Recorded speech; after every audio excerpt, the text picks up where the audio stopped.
as we all know, gas prices extremely high, and used and new car prices also have gone up. A lot of people are turning to rideshare services like Uber and Lyft to try to save a little money. But what happens if you're in an accident? What happens if you're injured in an accident in one of those rideshare services like Uber or Lyft? Do you get the no-fault benefits? Here to clear all of this up, Tom Sinas from Sinas Dramis Law Firm. Good morning, Tom. Good morning, Todd. Thanks for having me. Absolutely. First question, right off the bat, can injured passengers in a rideshare service still be covered under the no fault? Great place to start. Great question. And the short answer is yes. In order to receive no fault benefits if you're in a car accident, the required showing is really quite low because these are no fault benefits, right? We're designed to make them accessible. So you need to show, a victim of any car accident needs to show that they were involved, that they sustained an accidental bodily injury that arises out of the use or maintenance or operation of a motor vehicle. So if you're a passenger in a rideshare and you're injured, heaven forbid, then you meet that test of what we would call entitlement to no fault benefits, meaning those benefits are available to you as the passenger. The more complicated question for rideshare situations is, where does the passenger go to receive their no-fault benefits? And here our statute is quite confusing when it comes to passengers. The basic rule is that if the passenger has their own no-fault policy, so let's say it's you and you happen to be out in an Uber or Lyft and you're injured, but you also happen to have your own auto policy for your own vehicle. Well, in that case, the you in this situation would turn to your own auto insurer for your no-fault benefits, even though you were injured in the rideshare.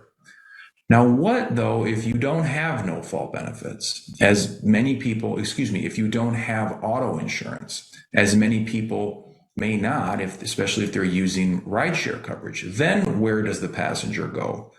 Well, generally speaking, the passenger would then look to the insurance company of the rideshare service if they have no other policy of insurance. So that may be an insurance company, of course, that the passenger doesn't necessarily know when they get into the car, but that is likely where they will go if they need auto no-fault benefits and don't have no-fault benefits of their own. The very last place that passengers of rideshares should consider is receiving their no-fault benefits through what's called the Michigan Assigned Claims Plan, although I do believe that the more accurate answer for passengers without their no-fault insurance coverage through their own auto policy is through the insurance company of the rideshare vehicle.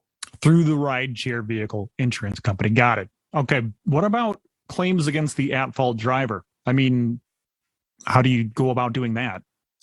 Great question. And it's very similar how you would analyze the situation if there wasn't a rideshare. So you take someone who's a passenger in a vehicle, and if they're injured, you can almost assume that that crash was not the passenger's fault. So the question then becomes, well, whose fault was it? Who's liable for the passenger's injuries? Could be the rideshare driver, could be the other vehicle. Could be both, perhaps. And so a passenger injured in that situation needs to be mindful of the fact that they may have a claim against the driver of the rideshare or against the other motorist, or again, perhaps against both of them, depending on the nature of the circumstances. So that's the general answer. The liability claim still flows to whoever is responsible, even if that responsible person is the driver of an Uber or Lyft, for example. So much to break down. What about insurance? Is there different insurance qualifications for those who use these rideshare vehicles? There are different rules regarding the type of insurance coverage that rideshare vehicles have to have. So you asked a moment ago about a liability claim. Mm-hmm. Well, a few years ago, we passed a statute in this state that required rideshare services to have a minimum of $1 million in liability coverage if the injury occurs during what's called a prearranged ride. Well, so if you've called an Uber or Lyft and you're in the vehicle, then and you're injured in that moment, then the minimum liability insurance is likely $1 million for the rideshare vehicle. Now, that's a rule that is unique to rideshare vehicles. It doesn't necessarily extend to the insurance on the other vehicle.